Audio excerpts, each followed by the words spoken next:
Yo guys, what's up? So I made this 34 kills Outpost Rush video and some people asked for my gear, for my build and so on, and I thought why not? Let's just make a quick video about it. What I'm playing is Musket Void Gauntlet and it's mainly built for Outpost Rush. Outpost Rush, capture the flag and so on.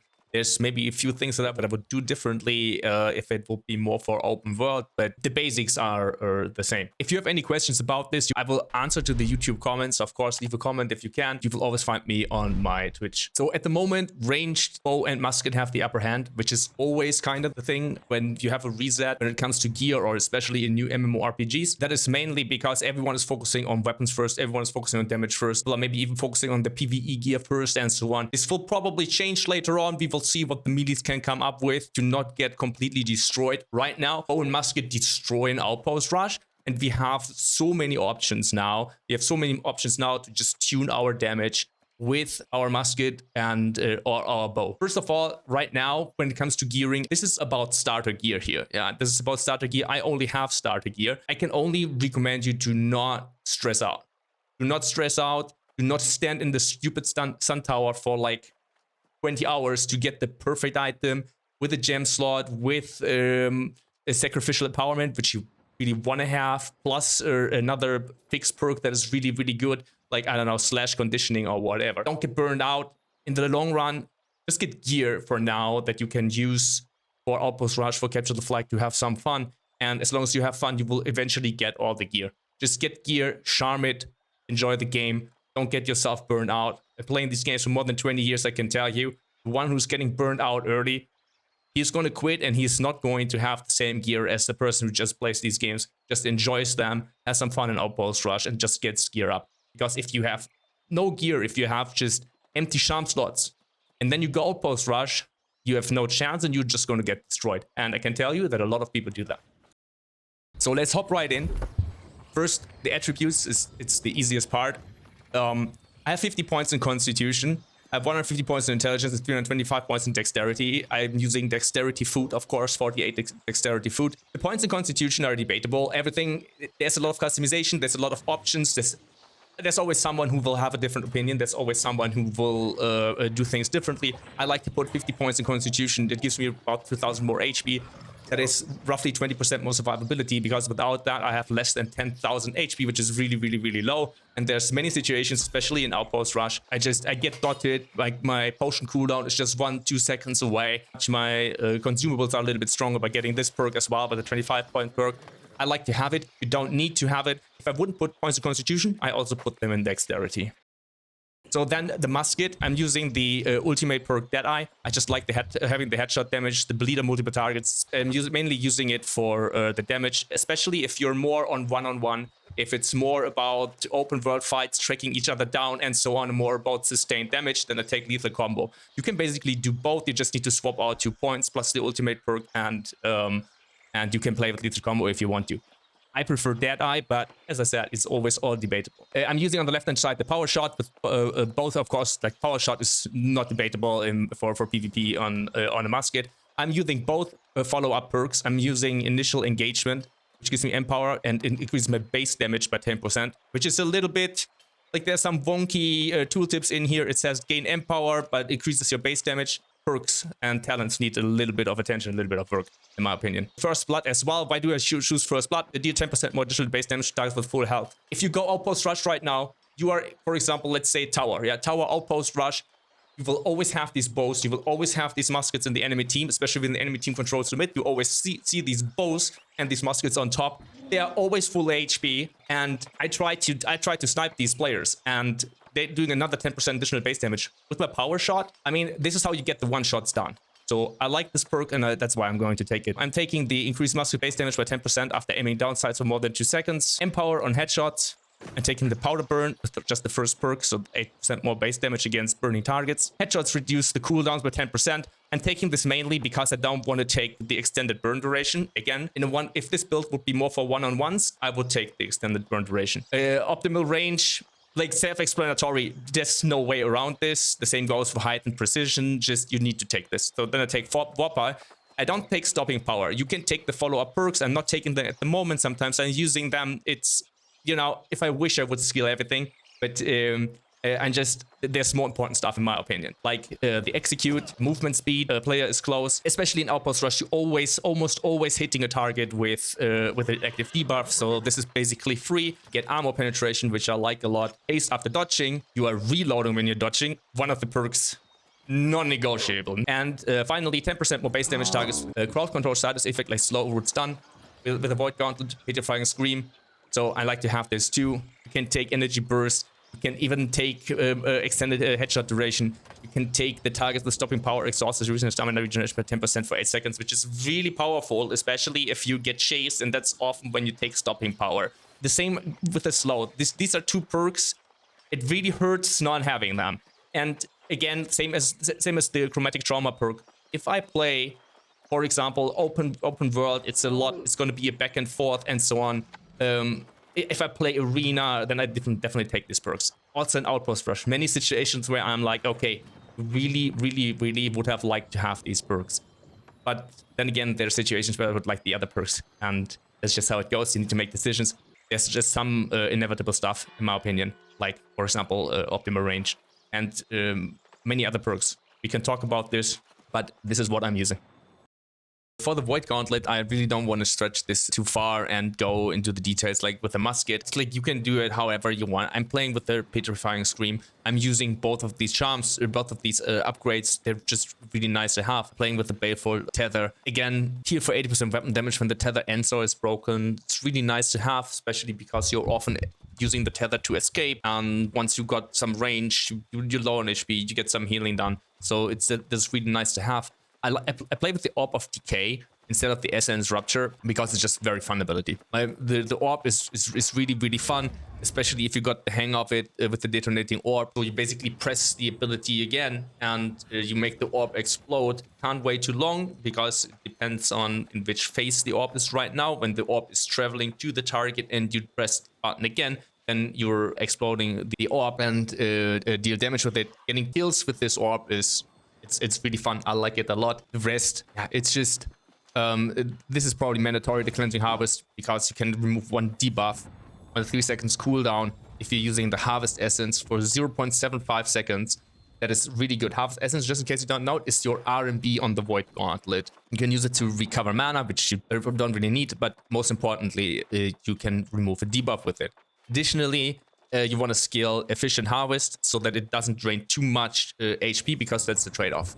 You get mana for and remove a debuff in exchange for HP. I'm not skilling any of these ultimates.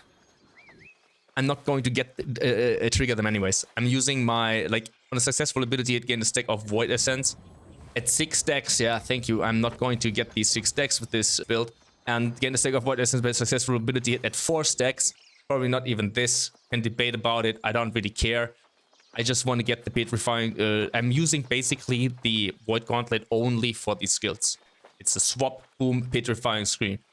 Boom, swap from Musket to Void Gauntlet, Baleful Tether. And that's basically it.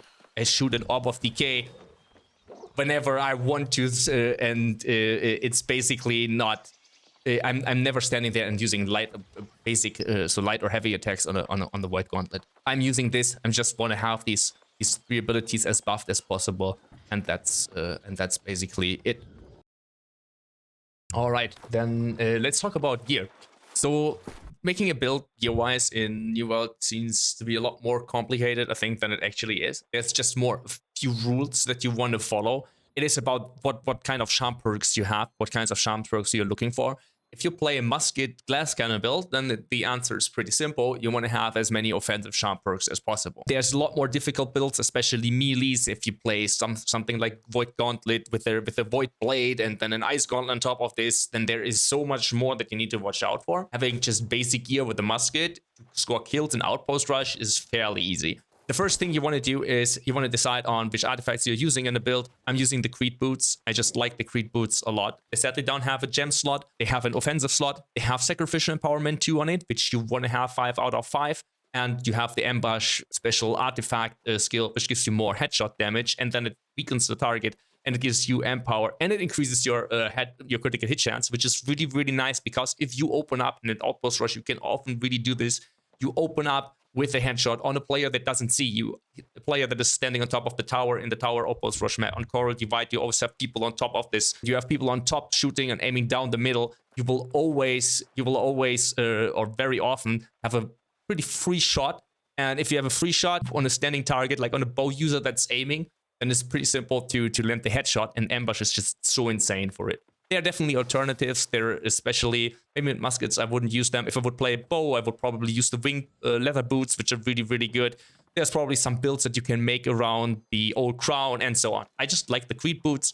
It's pretty solid, has everything I need. Also has a defensive charm slot, which you want to have at least 5 of.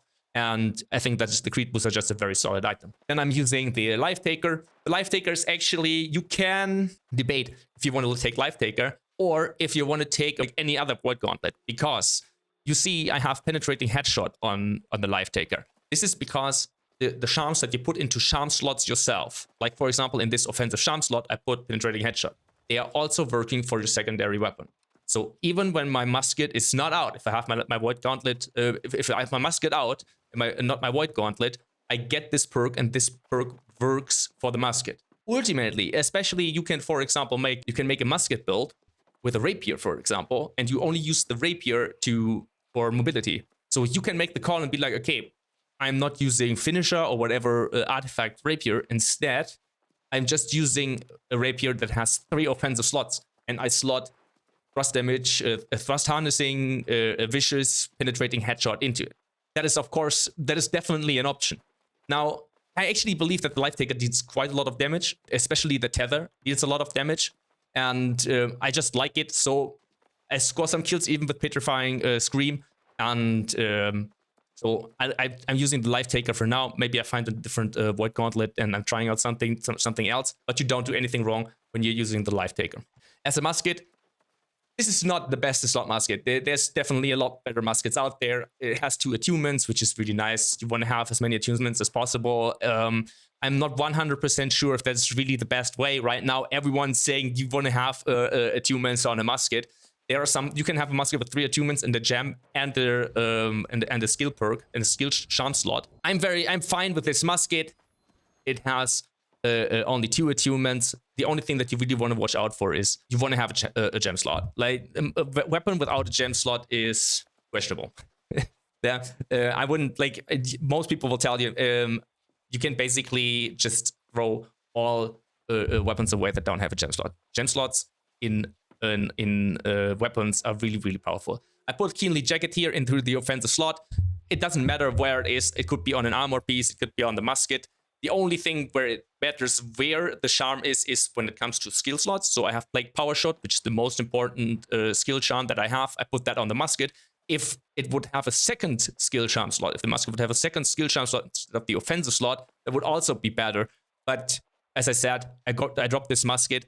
I'm using it now. I will probably at some point replace it. We will see. It is a solid musket. It's a very easy musket to get as well. If you stand for a couple minutes in the sun tower or do the monkey on the island, you will probably get an even better musket pretty quickly. As I said, my gear is no rocket science. It's no sorcery. It's no crazy stuff that I got somewhere, that I crafted, that I bought from the marketplace or whatever. On the contrary, because I was actually quite unlucky. Let's start with the unlucky part. So because I have no artifact, as you can see, when it comes to accessories, why do I not have... I had before the Endless Thirst. Why am I not using Endless Thirst? Because it has no offensive charm slot. And I think if you play Musket and you're focusing on damage, using any item, any accessory without an offensive charm slot is just...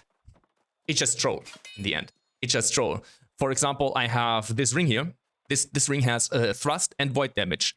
And I would really like to use it, but it has a gem slot, it has a skill charm slot, and it has a defensive slot. It doesn't have an offensive slot. I was so unlucky with the rings. I have opened so many trinket boxes from Catacombs. That is basically the best I could come up with. What I'm using right now has Enchanted Totality. All hits deal 1.8% increased damage. That's 2 defensive slots, but it at least has 1 offensive slot.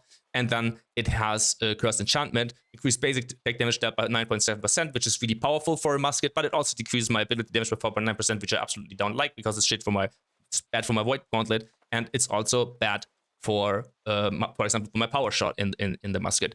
I will probably swap to this ring. Both rings are really good, but both rings are okay-ish. But both rings are not what I'm looking for. What would I looking for? Well, thrust damage, void damage, and 3 offensive slots for something that I would really like. Or even better, maybe thrust damage and enchanted totality 2, and then 3 offensive slots. Need some dreams for later. So my earring has 2 offensive slots actually. This is why I'm using it. Refreshing Toast 2 is fine. Empowering Toast 2. It's okay. I want Nimble. I definitely want Nimble. Like, I'm not equipping an earring without Nimble. Nimble plus 2 offensive slots was here the selling point for me. I'm going to use it for now. Solid earring. We'll probably find something better, but for now, that's all I need. So the rest of the armor pieces, what you really want to watch out for is that you want to have 5 out of 5 sacrificial empowerment. So this is why every single one of my armor pieces has sacrificial empowerment too. On the helmet, the second one is frost conditioning. Would also have nothing, I guess, as a second perk there, because that frost conditioning doesn't do too much, but it has 3 offensive charm slots. I have wishes 2 on it, I have thrust harnessing 2 on it, and I have penetrating headshot 2 on it. You definitely want to get the 5 out of 5 wishes 2. Definitely want to get 5 out of 5 wishes 2. I will also aim to get penetrating headshot 2 to 5 out of 5. And the rest I fill up with thrust harnessing 2. My cloth shirt, it has a gem slot, it has sacrificial empowerment 2, and has mortal aggression 2. Again, give me 1.5% lifesteal and some buff after scoring your kill. Nice to have. Nothing game-changing here, but it has 2 offensive slots and has a gem slot. So a gem slot in armor is really good. Like, yeah, I don't say no for gem slots. Sighted elemental ward gives me 1% more range attack damage and 2% elemental damage absorption. Really, really strong. Really, really good. As you can see, I'm wearing next to the Creed Boots 2 items that don't have a gem slot. Because, well, I got these items, I dropped these items, I'm okay with these items. I want to play the game, I don't want to stand even longer in the Sun Tower. At some point, I will get some set item anyways. I will eventually do Gorgon, I will do the Nighthaven raid, I will get better stuff. I will get something from the Catacombs and so on.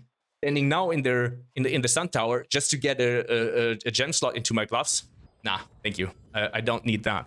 So my gloves give me, I've thrust harnessing, the enchanted 2 was already in it when I dropped it. That's why it's there. If I wouldn't be a little bit greedy with the gold at the moment, as you can see, I have only 177,000. I should actually not be greedy with this, but the enchanted 2 should be penetrating headshot because I get the headshot damage from the Creed Boots. I get headshot damage from the Deadeye ultimate perk, and then I want that headshot to deal as much damage as possible. I have the wishes for it. I could go for Warper. Wouldn't be a bad idea to go for Warper, but I think I'm going for the penetrating headshot. And I'm trying it, see how it goes, and then maybe change it later on. Then the leather pants, I have wishes 2 as well on them. I have crippling powder burn here. I have a gem slot, I have sacrificial empowerment, and slash conditioning. Very nice to have slash conditioning. These are just very solid pants. When you make gear, there's one thing that you really want to watch out for, and that is the amount of skill perks. Because you have 6 skills, you have 6 abilities, so you have maximum place for 6 skill charm slots. Do you really want to have 6? Like, ask yourself, for example, if you're using here my amulet as an example. My amulet has flame, strike, and frozen protection, which looks a lot better than it actually is. Right now, I think thrust protection, especially for us musket users, we are often in these fights against bow users. I think any amulet with thrust condition is actually what you want to go for Outpost Rush. It has an offensive slot. I put a thrust harnessing 2 in it, and then it has actually another skill charm slot. I have the Petrifying Scream here. So my Petrifying Scream now inflicts a disease that reduces the target's incoming healing by 25% and the outgoing healing by 12%. I would rather have more headshot damage here. And again, you know, like I'm using it because I don't have anything better, but I will replace it eventually. You need to be careful when you equip early on items, like armor items, like me equipping these pants, charming it, and then seeing, oh, yeah, well, I put powder burn into it, and then later on, the more difficult items, oh, I'm basically capped on skill charm slots that I can use. Because the Void Thrust Damage Ring also has one. There's Deadly Flourish in there at the moment. So I could now use the Gauntlet Orb, but I think it removes a debuff from a target that I'm hitting. A buff from a target that I'm hitting with the orb. No, thank you. I don't really need this. It has also a gem slot. Do I need that gem slot? What is the gem slot giving me in an accessory? 2% absorption. Elemental, physical, whatever, slash 4%, something like this. All nice to have. The gem slot is not the reason why I'm not wearing it. I'm not wearing it, as I said, because it doesn't have an offensive slot at all. The thing is just, You can't put a rune glass into it. You really just get the absorption. And then again, we are musket users. We want to deal damage. If I can have an offensive charm slot instead of the gem slot, I take the offensive charm slot, because even when I get 5 out of 5 headshot penetrating headshot damage, I do even more warpower, or I do enchanted and do get more light and heavy attacks. Like basically, you can just stack more and more and more and more and more damage, and that's what you want to do as a musket user. Except for enchanted ward, I can recommend you. It's not a problem. For example, that's a good example here. My gloves. They have a defensive slot. I put enchanted ward into it. I have at the moment 3 out of 5 enchanted ward. In the end, I want to have 5 out of 5 enchanted ward. Not a priority, but a defensive slot is not wasted. And yeah, well, that's basically roundabout the gear. As I said, it's nothing dramatic. It's nothing crazy. Just watch out that you have not too many charm slots for skills, that you don't have too many defensive ones because you want to maximize your damage, that you have as many offensive slots basically as you can find. Gem slots are nice to have, but only a must in your weapon, and your armor pieces. You want to have 5 out of 5 sacrificial empowerment too. And then if you have anywhere near all of this, you don't need all of this, but if you have anywhere near all of this, then you can score, you can hard carry Outpost Rush at the moment, because a lot of people in there are very, very squishy. And while a lot of people hate the ranged meter, for me as a musket player, the best targets are other ranged users. Because if I fight someone with a bow, then he's a glass cannon, I'm a glass cannon, it's about aim, and then let's see who has the better aim. When a really buffed melee runs at me, once he comes close to me, it's just over. So I actually prefer the bows and the muskets. They are just amazing targets. Last item, I'm using the hard rune stone form with fortifying form, mending form. Again, there's a lot of stuff. I will probably try these phantom blades out, the new ones. I just like the hard rune. I used the ascending thing before, which is a lot more fun, but the hard rune is very powerful. Yeah, and that's about it. And I hope I could help you. I hope you have just as much fun with the musket in PvP and PvE as I do. If you have any questions, you will always find me on my Twitch. I'm always very happy to help players, to help people and answer questions. You can also hop on my Discord, and there are always people that are really helpful. And yeah, thanks for watching. Hit the like button, subscribe, and see you in the next one. Bye-bye. See the guy on the left? Oh.